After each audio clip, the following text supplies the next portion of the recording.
If you like our video, click the button to subscribe to our channel and get easy access to new content. To see our full suite of ad-free video courses, instruction manuals, and quick reference guides, visit us at www.teachucomp.com. Artboards in Photoshop are separate, editable sections of different sizes within a single, larger canvas in a Photoshop document.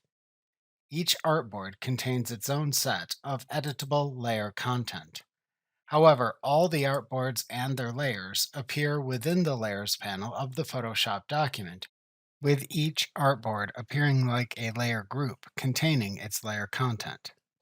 Artboards in Photoshop let user experience designers and web designers create content within an artboard and then copy that artboard content to an artboard of a different size in the same Photoshop document, so they can then adjust its appearance within the new artboard size.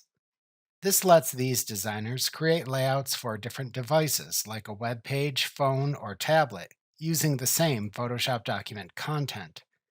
This helps them better organize and arrange content variations within a single Photoshop document versus making multiple separate Photoshop documents for each layout. Artboards in Photoshop can contain layers and layer groups, but cannot contain other artboards. Each artboard within a Photoshop document appears in the Layers panel and looks and acts much like a layer group.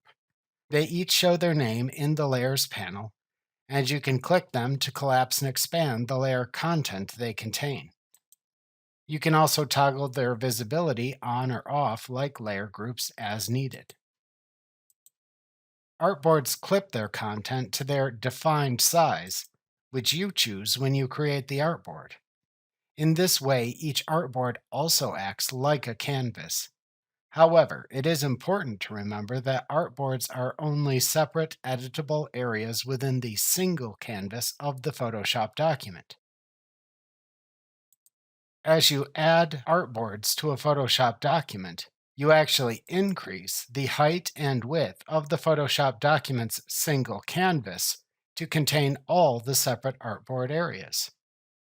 This is important to remember if you need to edit or change the Photoshop document's canvas after adding artboards to it. Generally, after adding artboards in Photoshop, you change the individual artboard sizes to change the sizes of the different editable areas, not the canvas size. This is often a change for new users of artboards in Photoshop, as the editable area of the Photoshop document is no longer defined by the canvas size, as is often true when working with a Photoshop document designed to create a single output, like a photo, for example. Remember to click the subscribe button to see more of our videos. See our full suite of courses, instruction manuals, and quick reference guides at www.teachucomp.com.